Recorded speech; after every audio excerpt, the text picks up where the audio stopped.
What up, everybody? Today's an exciting day.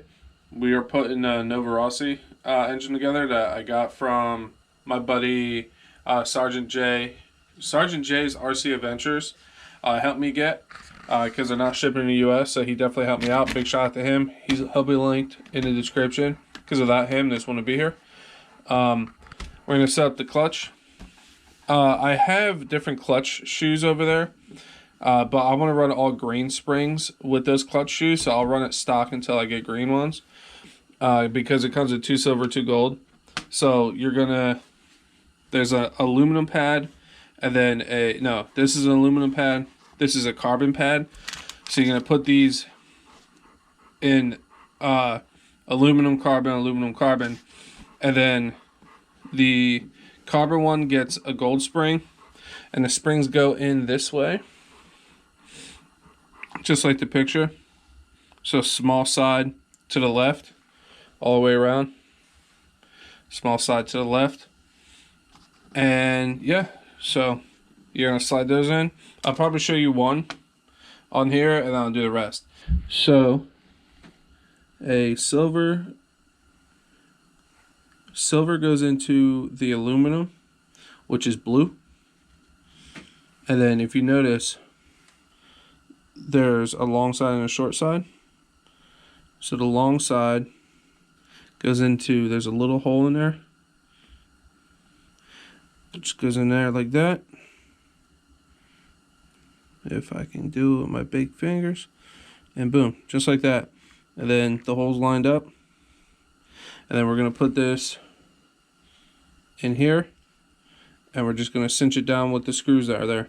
Alright guys, so there's the clutch assembly. Just take your time, make sure all of them are facing this way, meaning the springs are back here, and all of them are this way, because this motor spins this way, and these are going to flap out that way. So just take your time and do it that way. She's ready to rip. Don't go too crazy on these screws, because they're tiny, you'll strip them out. So the next step is installing the flywheel onto the motor, which I don't know what way I'm going to go yet, because if you look, there's already a collar on the engine, but this kit comes with this collar. This one's a little thicker, but it's a little shorter. That one's a little longer, but a little thinner. I think I'm going to swap it out to this one, because I am using their flywheel, obviously. So I'll let you guys know what I do. I'm not even 100% sure how I'm getting this flywheel on there, because they make tools like hold it from turning and stuff. I think I'm going to go old school and use nylon rope.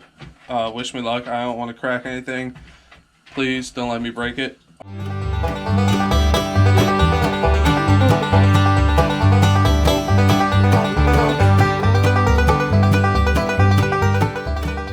Alright guys, so I'm not cursing, so everything went pretty well. I ended up talking to my buddy Gus's Custom Creations, Gus from there, because I had a question about if I should use the collar that came with the Novarossi or the one that came with the kit, and he suggested the one with the kit, which I was thinking the same thing, but I want to double check with him because he did used to race Nitro A-scale truggy, so he's the man to ask for me.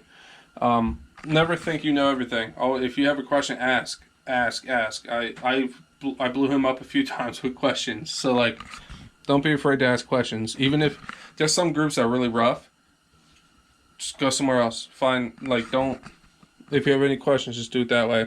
I can try to help you if I can. If not, I'll try to find somebody who can.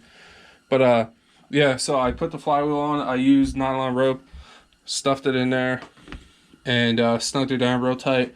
Then held her with channel locks to the flywheel and cranked it some more to the point where my hand started to hurt, and I was like, that's enough. So nothing snapped, and it's good, and it's beautiful. So next up is the clutch bell.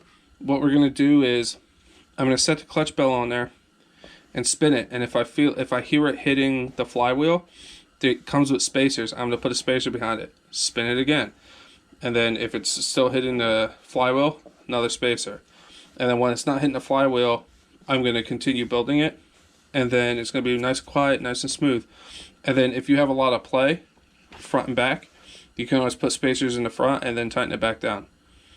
So yeah, I'll show you guys what it should look like when it's all done. All right, everybody. So the clutch bell is on. Just a heads up, this, I don't know what motor or engine you're gonna go with, but the Novarossi comes with a screw that looks like this. This isn't it, but it has a head like this that would go into the end of the shaft. But I tried to use that one, but when you go to put it here into the chassis, it's gonna hit the tank. So you have to use the flat one they give you. It works fine. A little bit of Loctite on there, clean the threads. Before I mounted the clutch bell, the clutch bell, I cleaned it really good with brake clean and shop towels to get all the grease out, because they are super greased and you do not want grease in there. And then I also took a little bit of Scotch-Brite and just scraped the inside, scraped it up a little bit, then cleaned it again with some brake clean, and then I put it together. So our next step is putting the motor mount on, which is honestly only 4 screws, couple washers, some Loctite, and she'll be ready to go in the truck. Actually, they want us to put the air cleaner on first and the pipe. So I'm going to just do this entire step for you guys, because it's literally just 4 screws and some springs. And then you'll come back to a beautiful finished engine.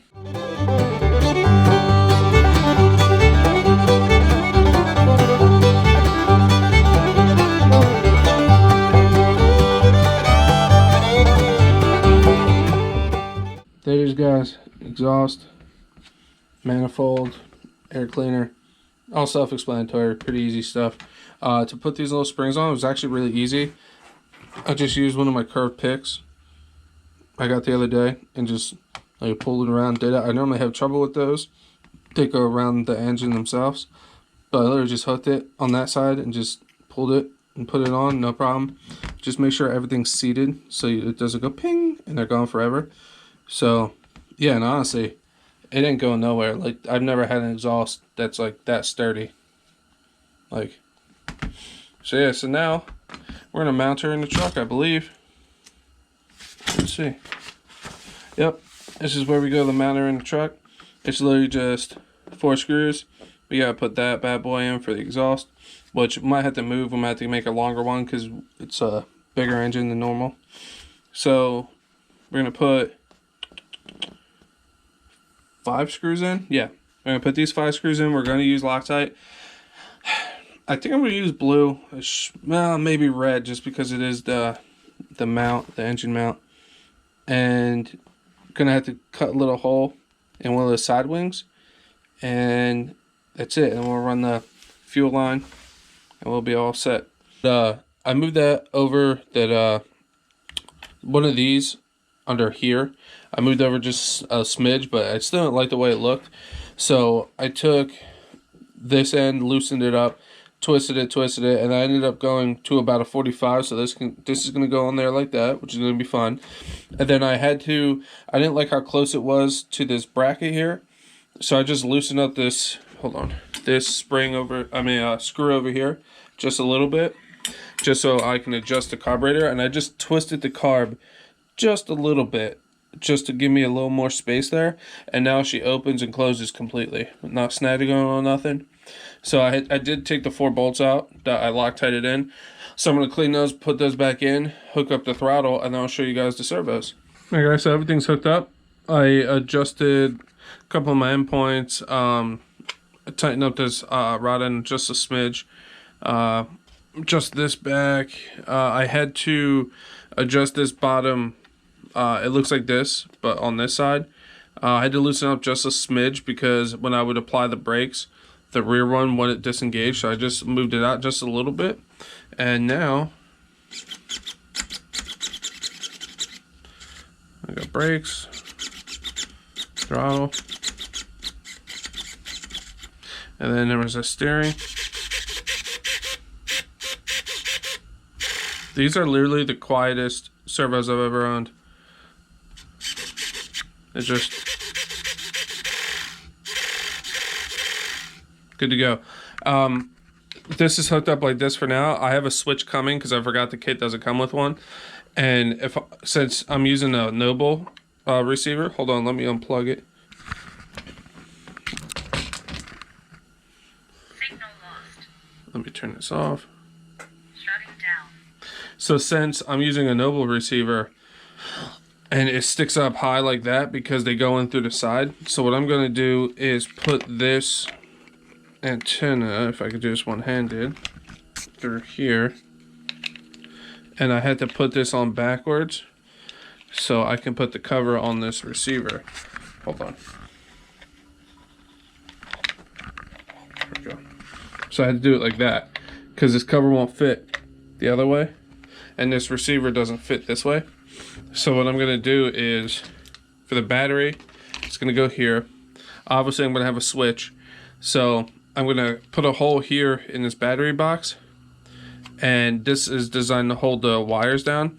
I'm also going to take the steering servo wire because I don't like how close it is to the center diff. I don't think it's going to touch, but I don't trust it. So what I'm going to do is run it through this hole and run it through the same hole that the battery wire is going to come through. Put them both under here, and then I'll have my switch plugged into the battery, and then I'll have my steering servo come through here also, just so it's as far away from the center diff as I can get. And yeah, and it'll be all buttoned up. So that's pretty much the kit. Obviously I still need to get a body done, which it's right there. I don't know what I want to do with it yet. We gotta put the air cleaner back on. But overall I think it was a phenomenal build. I hope you guys enjoyed it. Sorry if it was kind of iffy here and there, because I was trying to live stream and do it at the same time. I don't know how CCXRC does it, man. But overall I thought it was a great kit. There's a couple hiccups I walked into or seen, but nothing crazy. Yeah, like I said, I'm no expert. So there was a couple stupid things like in the manual. Like when I was doing the rear, I thought it was easier to do it looking at me, and in the manual it was facing away. So what I did was I turned it towards me, built it, and then I forgot to turn it back around, and I put the arms on backwards, and I finished the whole rear end, and then I had to take it apart and swap the arms around. But that's just my own fault. Other than that, and that front chassis brace wasn't fitting right, so I had to actually trim it down just a little, because if you look, there's a plastic thing that holds this disc in place right there, and it's like right up against there. I don't know if you guys can see that, but other than that, it's been good. I enjoyed it. It's fun. I really want another kit. Yeah, so that's going to conclude this portion of it. You'll see it again. Obviously we got to break it in and do all that, but it's going to be a little bit, hopefully that'll all be recorded and done before that, because I have the other videos to edit and put up too. So this is towards the end anyway, so hopefully actually it won't be too long from this video. We'll see. But again, like and subscribe. Chef Beardsley. Sorry if this is all like mishmashed and stuff. This is my first attempt at doing the kit and film at the same time. But again, like and subscribe. Catch you guys soon.